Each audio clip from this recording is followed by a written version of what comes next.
Hi, I'm Mac McCarthy, and I help people with their breakups. And today, I have another breakup story to share. And if you have a breakup story you want to share, please visit writemac.com. The link's down below. Book a live coaching session, fully unpack your situation. If the coaching session doesn't go to your delight, I will fully refund your money if it's not useful and helpful in you moving forward. If you like this video, like it. If you don't like it, that's just fine. That's your prerogative. If you want to subscribe, you know how to do that. And if you want to press that notifications button and get updated on every new video or live stream where you can ask me direct questions, go for it. Let's get into it, folks. Hi, Mac. I recently broke up with my boyfriend for about a month. We have been together for a little more than 6 months. But we were very serious about each other.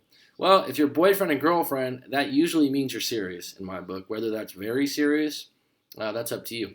We told each other things that we wouldn't have told anyone else. That's called trust.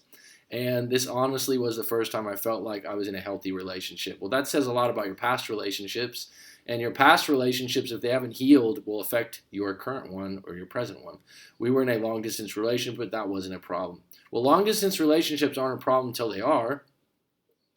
And what happens is usually someone has less trouble with it than the other person because everyone's always at a different frequency in the relationship. So some people say, oh, I have no problems with long-distance relationship.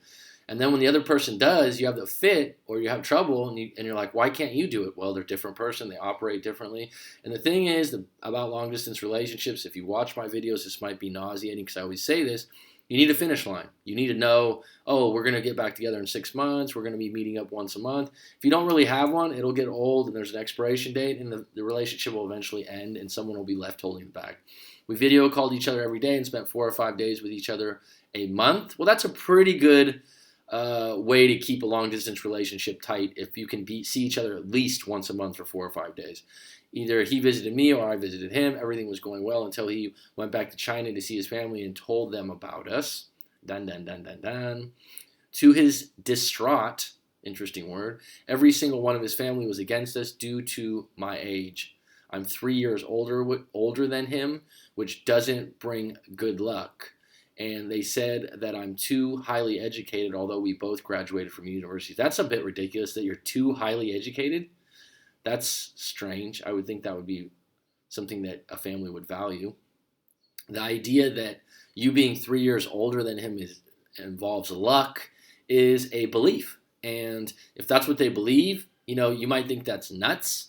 But bottom line is that's something that they value is lucky numbers or lucky ideas, and I'm saying these individual family members. You are not going to change the family, and it's his responsibility to make a decision as an adult to stand up to his family, to test the idea that, hey, look, I really like this girl. I want to stick with her. I believe in her. I don't believe in the unlucky thing, and I'm an adult. I'm going to make my own decisions. So do not blame the family. The family already has their morals, values, identities locked in. He needs to make a choice now as an individual. He was lost and stopped contacting me for a month. During that month, I was breaking down too because I was anxious about what was happening. I didn't know about the story back then. So he basically didn't tell you what was wrong. That is irresponsible. And it's really difficult because who wants to choose their family over a girlfriend or a boyfriend or a partner, what have you? The reality is it's his choice to make. He should be upfront with you about it. And wherever the decision goes, the family will probably always be a problem. Now, there's a really good documentary on this called Meeting the Patels because a lot of Indian families have this where they don't accept, if someone's going to marry someone. And this individual Indian American, as in Indian American, his parents he was having a lot of trouble. He had a Caucasian girlfriend, and he didn't feel like they were accepting. And finally, when he stood tall and he went, you know what, regardless of what you feel about her, I'm going to stay with her, they accepted it. So sometimes you got to call their bluff. Are they really going to cut you off because of your partner? Especially if you're a highly educated individual. Again, this isn't on you, this is on him. And if he can't make that decision with strong, dignified, noble intentions, is this a good partner for you long term? A month later, he came back and told me that he needed to break up with me. He didn't agree with his parents and family, but he felt like he needed to respect their wishes. So, again, this is him. Maybe it's not you, the way you value your parents and family, but this was a deal breaker for him in the relationship. He had a very bad story with his ex, which he also forced the marriage, but in the end, it didn't go through. And that incident has taken its toll on his parents, as well as his relationship with his parents. So he said he didn't want to go through the same thing again. So regardless if you agree with this or don't agree with it, now he's being clear about the problem, right? And so it sounds really shitty. And a lot of people from the outside in will go, oh, that's ridiculous. He's telling you exactly what's going on. You didn't grow up with his parents or those pressures, and he made a decision, and he basically chose releasing any further drama with his parents over continuing the relationship. And he didn't think we'd have a blissful marriage without their blessings. That could be fair to say. I was asking him to give me a chance to talk to them, but he said they didn't even want to meet me and broke up with me right there despite me asking him. Well, that's you making an effort, which is good and fine. Once you've made the effort, once you've made the outreach, and he says no, you have to accept it. I also sent him a lot of messages but he didn't reply to any. I later found out from his sister and his good friend that he's also hurting right now, keeps drinking every day, and gave up on finding love. He said he'd agree to marry someone his parents choose as long as it's a good girl. Well, bottom line is his parents' approval is very important to him. And if that's not the case for you, it might be really hard for you to understand.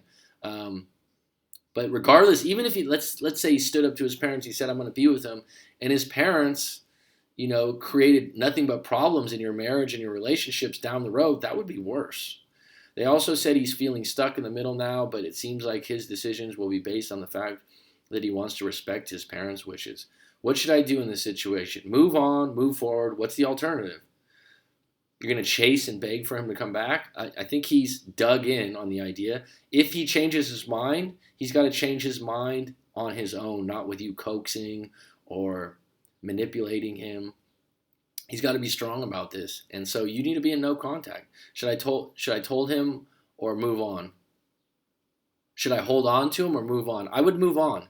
I mean, like I said, even if he has a weak moment and he says, "Wow, let's talk again," the elephant in the room is the idea that the parents are always going to be there and they're always going to be disapproving. And until they do approve it, you made an admirable effort in saying, "Hey, I'll meet the parents." He denied you. You need to move on and start with blocking social media, any of that. I would not contact the sisters, not out of spite, not out of anger, just because you don't want to keep tabs on this individual. You're trying to move forward and you're trying to heal. It's very difficult since we're living in two different countries and he's cutting off all my contacts. Well, the idea that you live in two different countries is another hurdle in itself. And if I was to reframe that for you to move forward, from what could eventually be a toxic relationship because the parents would get more and more involved if he went against them. Being in two different countries makes it easier to go into no contact and to move forward, whereas if he lived in the same city, I think it would be more and more difficult. At the end of the day, if he was to come back, he needs to come back on his own, and he needs to come back 100% all in, regardless of his parents' wishes. And the only way he's going to do that is for you to leave him alone, not contact him, and for him to miss you and realize that you're a really good catch. And if he's not able to see that or realize that, then your relationship was never going to be at the level that you deserve or want. So I hope that helps you. Please visit writemac.com if you have a breakup story you want to share or if you'd like to book a live coaching session. Thank you for supporting the channel.